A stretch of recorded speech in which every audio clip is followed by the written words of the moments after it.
watching Inside Automotive with Jim Fitzpatrick.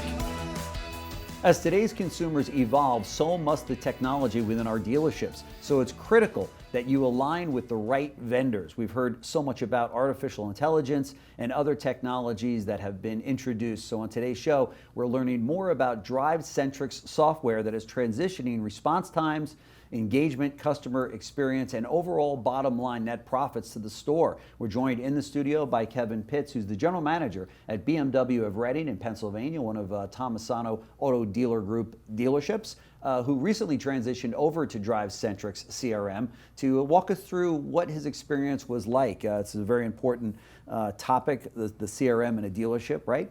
Yes, sir. So let's first talk a little bit about your business there in Reading, Pennsylvania. Obviously, you're a successful BMW dealership. Mm-hmm. How is business today?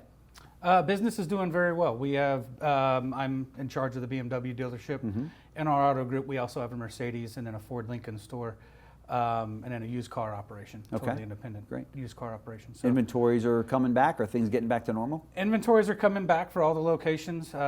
German brands were very good at keeping us abreast of the situation during COVID. So we're back to normal almost. Wow, great. So great. Doing well. Yeah.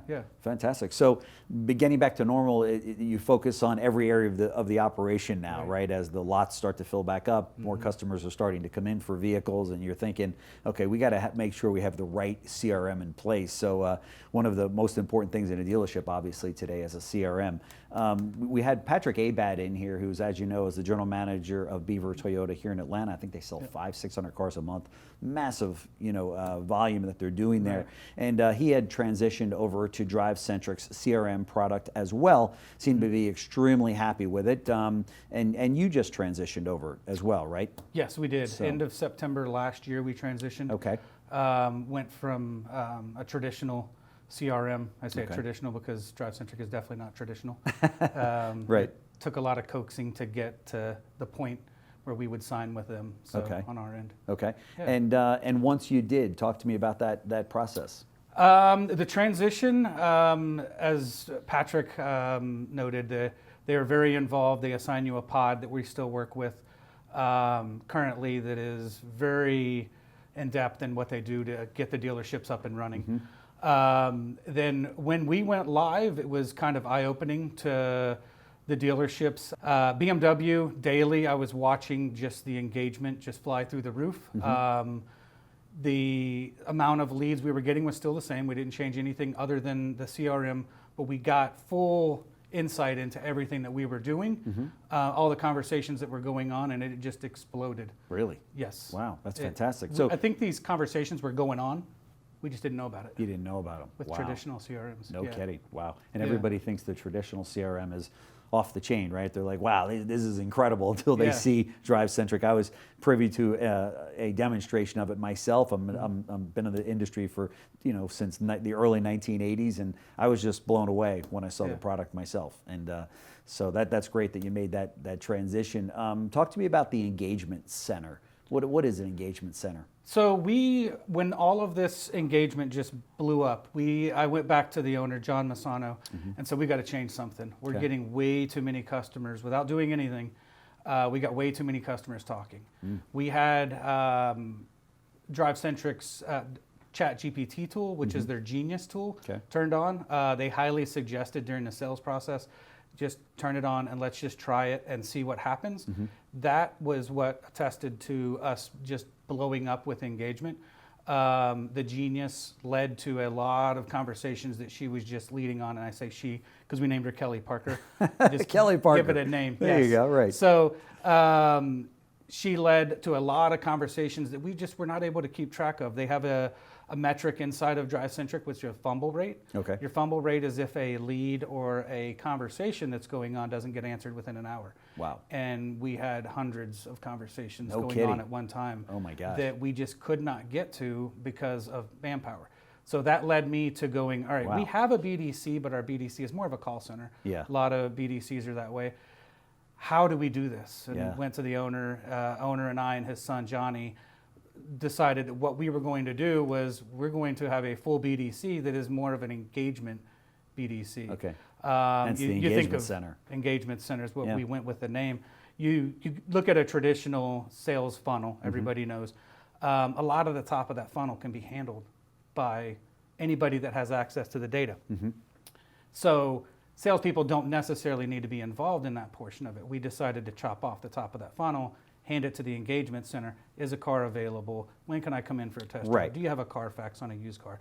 All those simple questions that anybody that knows can go grab it. Sure. So that led to an explosion and then selling more. We were averaging 7, 8, 9 cars a day for a dealership that does anywhere between 80 to 120 cars. Oh my gosh, that is fantastic. You probably think about the times that you didn't have it and think how many thousands of dollars that would leave on the table on that, right? All that advertising money you spend to get those leads in. That's right. We had them. Yeah. And that had to be heartbreaking when you saw that, but you fixed it. It is. Yeah. I'm always let's look forward. Don't look in the past because you'll get sick. That's so right. That's right. And many dealers right now are probably making some notes and going, okay, we probably got to call DriveCentric because that could be happening in one of my dealerships or all of my dealerships, right?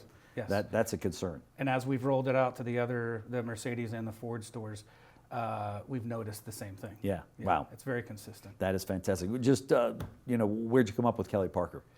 Kelly Parker was funny. It was Johnny, who is John's son, the future owner of our auto group. Kelly is John's wife's name, so it's his mom's name. Okay. And Parker was a childhood friend of his.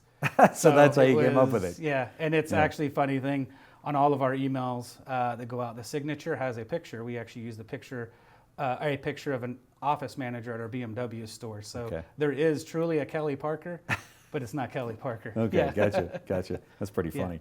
So, we're talking about the DriveCentric's Genius product that you had just mentioned that's powered by GPT-4. Of course, GPT-4 is a buzzword, right now. I mean, everybody's discussing this. So tell me about how you implemented it into your store and how it has been going, with GPT-4 talking to your leads. Okay, so we implemented it and we just let it run free on all leads, whether the lead was received during business hours or after hours. Okay. So Kelly will reach out. First response, she will email and text everybody that comes in via internet lead. So she does that. We will then supplement her with videos, and so we treat her as an assistant. Okay. She's an off-site assistant is what we refer to her as when we start engaging and we start transitioning to and from allowing her to interact with customers. So she will do the initial. We'll go grab videos. We'll do some things that she physically can't do while she's answering some of the easy questions. Okay. Just getting the person engaged. And it happens within 5 minutes of the customer leaving a lead. They already got a response in their email and a text opt-in if they left an And is that 24 hours? That's 24 hours. Wow. Because as you know, a lot of people shop online far after the dealership is closed, right? And that's some of the funnest leads to watch the interaction with. Really? Because you get you're up late hours and they don't expect a dealership to be able to respond. Right. And there's been many a times that we've had customers already come in and ask for Kelly just to say thank you. And it was okay, a little bit of a. She's not here right now. Figure out how to. Yeah. There she is. A picture of her on the wall, though, right? Right. Yeah.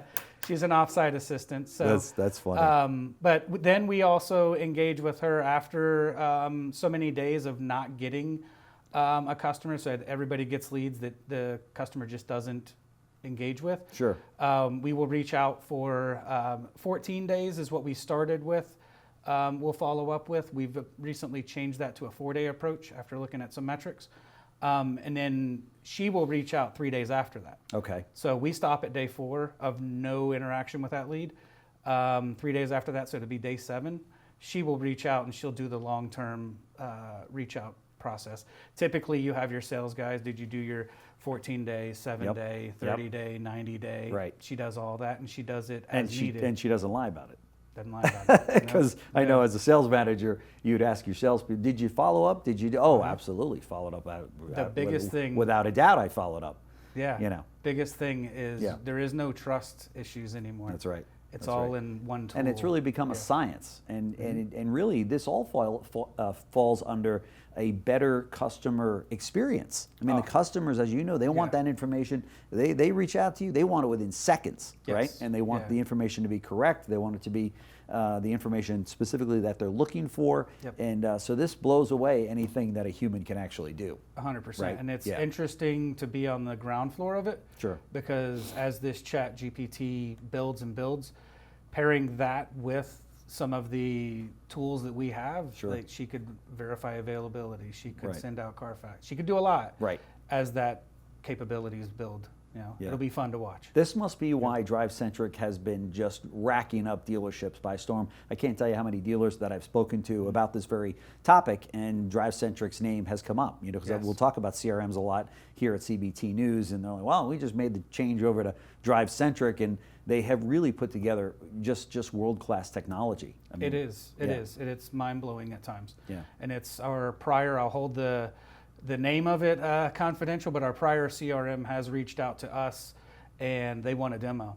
Really? They want me to sit with them and say, no what kidding. does DriveCentric They want to do? know How what does this this secret has been, right? Right. Yeah. That is too funny. Your approach in bringing the engagement center and how you work in conjunction with your AI is interesting. How did you come up with that whole process? Did that take some time, or? Between Johnny, and I, we just kind of sat down and said, look, we have too much going on. Yeah. What do we do? How do we do this in the easiest way? Other than it's impossible to hire salespeople, and get them trained within 6 months if you're just hiring. That's right. So how can we do that? Not wait 6 months to be able to do this and have salespeople that know how to use this tool. And the easiest pathway to entry was, let's get people that can just have conversations with consumers. Sure. How long does that training take? Probably just a couple of 2 days? weeks. 2 weeks? 2 weeks max, Okay. depending on the person. If we've hired some that have worked at BDCs at other dealerships, so that speeds it up because they understand a lot of the lingo. They understand what you're dealing with, and just cars in general. Those people coming from another dealership must be blown away with the technology from DriveCentric. Oh yeah, they talk about their prior places that they worked. It was 4, 5, 6 tools that they were using. DriveCentric does it all in one, and you can do it from your phone. Isn't that incredible? And it's everything can be done from your phone. Wow. So it really was mind blowing, and it was to get everything in one tool was really a game changer. Yeah, that's fantastic. For efficiencies, and background's in accounting, so I'm an efficiency aficionado. Like it's got to be, that was huge for me when we decided to do this. But, that's great. Well, dealers, you're hearing us have this conversation. These are the kinds of solutions that we want to be bringing you here at CBT News. That you've heard me say that before. DriveCentric has been an outstanding company. I've spoken to a number of their customers. It's thumbs up all the way across on every area. So this is we're going to put all the information on the screen here in front of you. Check them out. This is the time. You don't want to lose. You just heard Kevin talking about some opportunities that you look back and you want to cry because of all the money that you spent in advertising and you miss those opportunities. That's not the case if you're a DriveCentric dealer. So Kevin Pitts, General Manager of BMW of Reading, Pennsylvania, part of the Tom Masano Auto Group. Thank you so much for joining us in the studio. This has been great. I appreciate you coming in. It's always great to have people in the studio. So we're doing more and more in the studio, getting kind of away from all the Zoom calls, right? Yes, sir. So thanks so much. Thanks for watching Inside Automotive with Jim Fitzpatrick.